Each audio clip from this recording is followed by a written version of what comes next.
There is a stretch of pavement in the Mojave Desert that goes nowhere.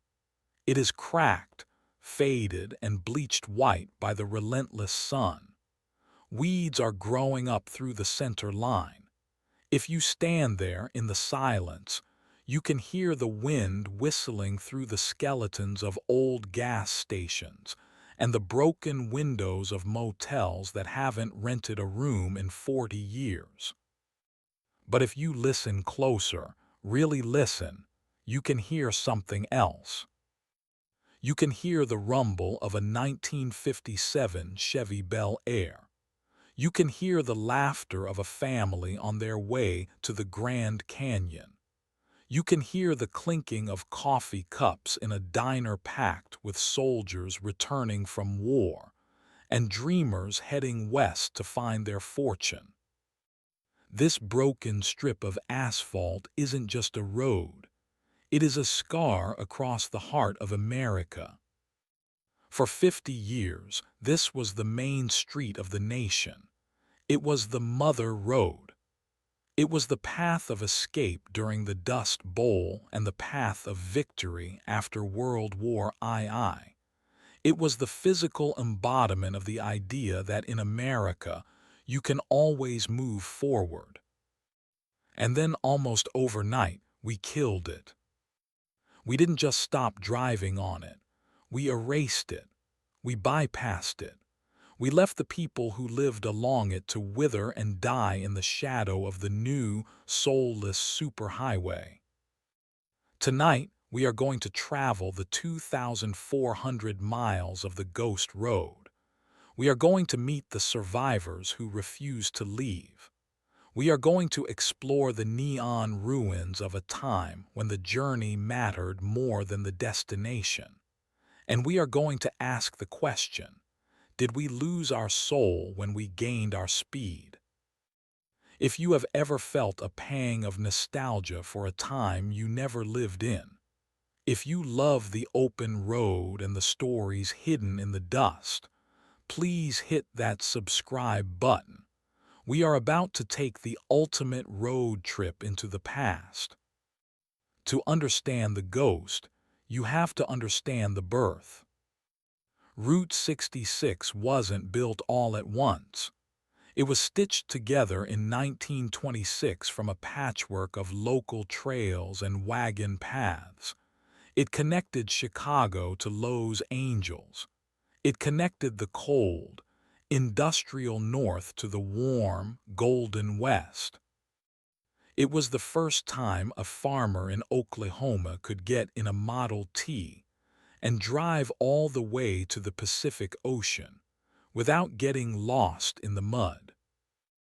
It was a miracle of engineering, but more importantly, it was a miracle of hope. Then came the darkness, the 1930s, the Dust Bowl. The sky turned black, the crops died, the banks took the farms, and Route 66 became the road of flight. John Steinbeck called it the Mother Road in The Grapes of Wrath. But for the people driving it then, it wasn't a vacation. It was a desperate scramble for survival. They piled their mattresses, their pots, and their children onto rickety trucks and headed west, praying that California still had jobs. This road is paved with their tears. If you drive through the Texas Panhandle today, you can still feel that desperation in the wind. You can see the old camps where they slept. The road absorbed their fear and turned it into determination. But then the war ended. The 1950s arrived, and the desperation turned into celebration. This is the Route 66 we all know from the movies, the Golden Age. America was rich, everyone had a car, gas was cheap, and we wanted to see the world.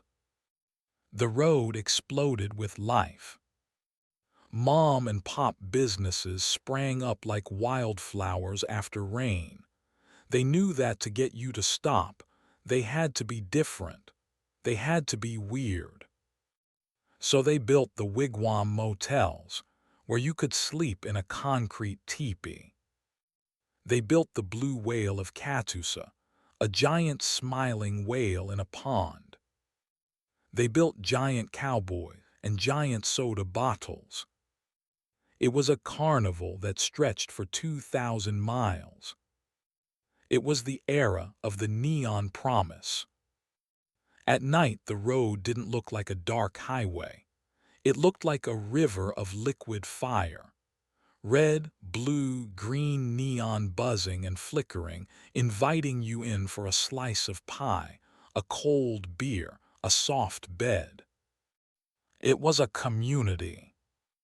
If you broke down on Route 66 in 1955, you didn't call AAA, you waved, and someone stopped, because everyone was on the same adventure. You weren't traffic, you were fellow travelers. But in Washington, D.C., a clock was ticking. President Eisenhower had signed the Interstate Highway Act. He wanted speed. He wanted efficiency. He wanted a road system that could move missiles, not tourists. And so the concrete monsters began to rise. I-40, I-55. They were massive. They were straight. They cut through the mountains instead of going around them. They bypassed the towns instead of going through them.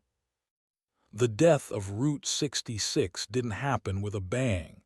It happened with a bypass. Imagine you own a diner in a small town in Arizona. For 20 years, thousands of cars have driven past your front window every day. You have put your kids through college on the tips you made from travelers. Then one morning you open the store, and the street is empty. You wait, a car comes, then silence for an hour. You look out to the horizon, and 2 miles away you see a stream of silver glinting in the sun. The cars are flying by at 70 miles per hour on the new interstate. They can't see your sign. They can't smell your coffee. They are gone. And they are never coming back.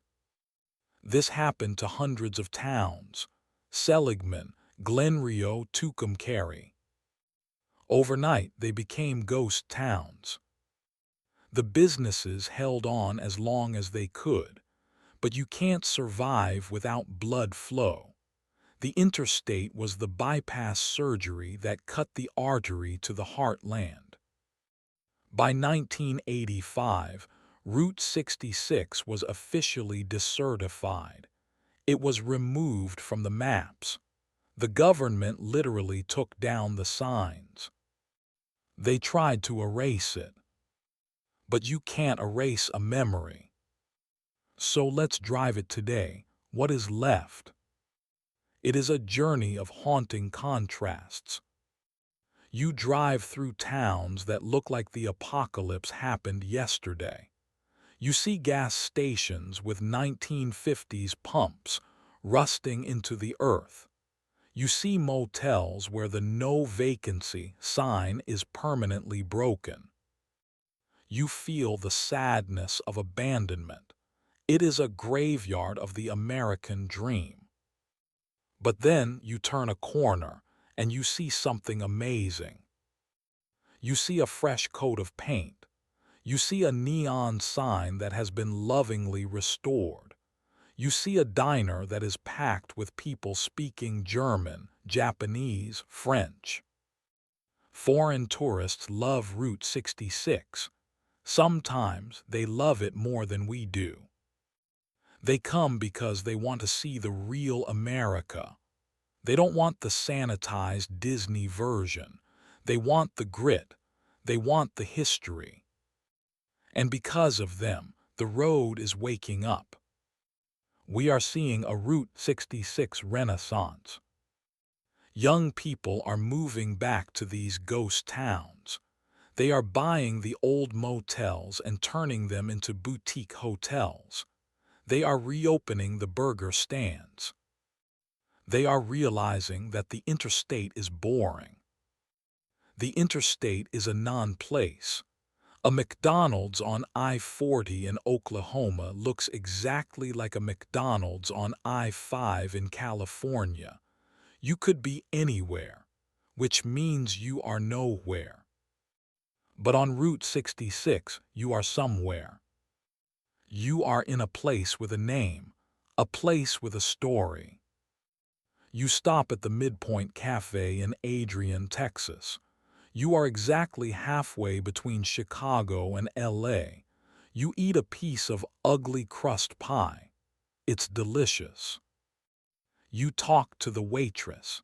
She tells you about her grandmother who served Elvis when he drove through. That connection, that humanity, is what we lost, and it is what we are starving for. We are tired of the efficient, frictionless digital world. We want friction. We want to feel the bumps in the road. We want to get lost. Route 66 is the antidote to the algorithm. The algorithm tells you exactly where to go. It optimizes your route to save 4 minutes. Route 66 says, screw the 4 minutes. Look at this giant concrete dinosaur. It teaches us that the best parts of life are the detours. But there is a darker side to this history that we must acknowledge. Route 66 was known as the Main Street of America, but it wasn't Main Street for everyone. If you were a black family traveling in the 1950s, Route 66 was a dangerous place. You couldn't stop at just any motel. You couldn't eat at just any diner. You had to carry the Green Book, a guide that told you which places were safe and which places would run you out of town after sundown. There were sundown towns all along the route, places where it was illegal for a black person to be on the street after dark. The nostalgia we feel for the 1950s is often a white nostalgia. We remember the milkshakes and the rock and roll. We forget the segregation. Today, however, the road is telling those stories too. Museums are opening up that acknowledge the Green Book sites. We are learning that the road was complicated. It was a path to freedom for some, and a path of peril for others. This honesty makes the road even more important. It isn't just a happy fairy tale. It is a history book written in asphalt. So, why should you care about a broken road? Because Route 66 is a mirror. When you look at it, you see the choices we made as a nation. We chose speed over connection. We chose corporations over community. We chose the chain store over the unique shop. And now, looking back, we are wondering if we made a mistake. We are lonely. We are divided. We are rushing everywhere but arriving nowhere. The ghost of Route 66 is haunting us because it reminds us of a time when we were slower, but maybe, just maybe, we were happier. It reminds us of the third place.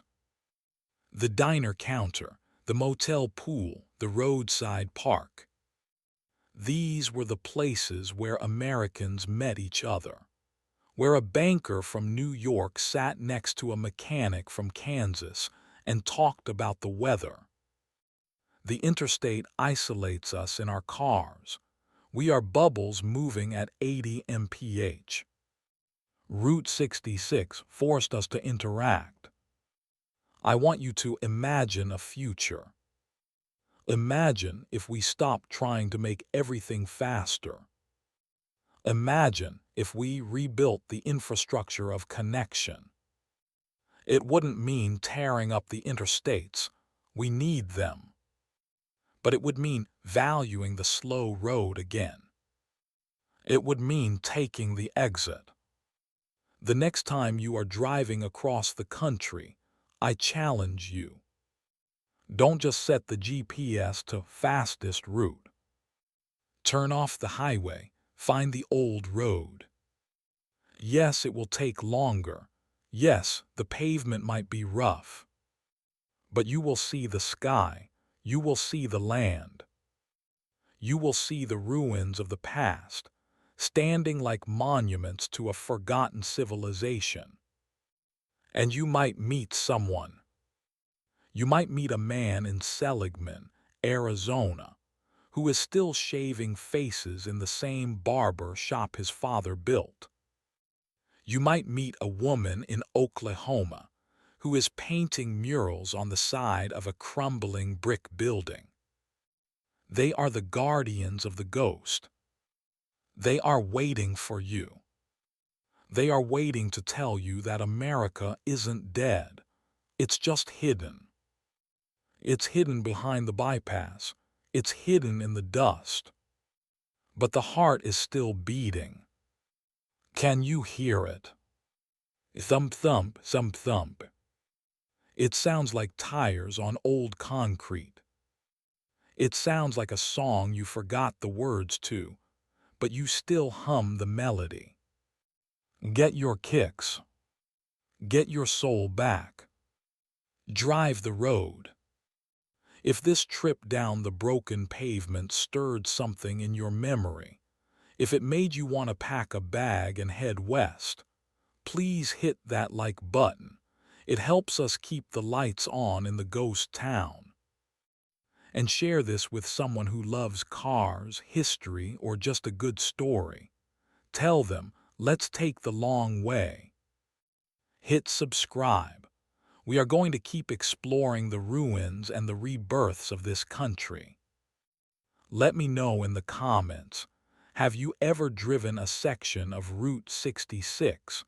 What was the weirdest thing you saw? I'll see you at the motel.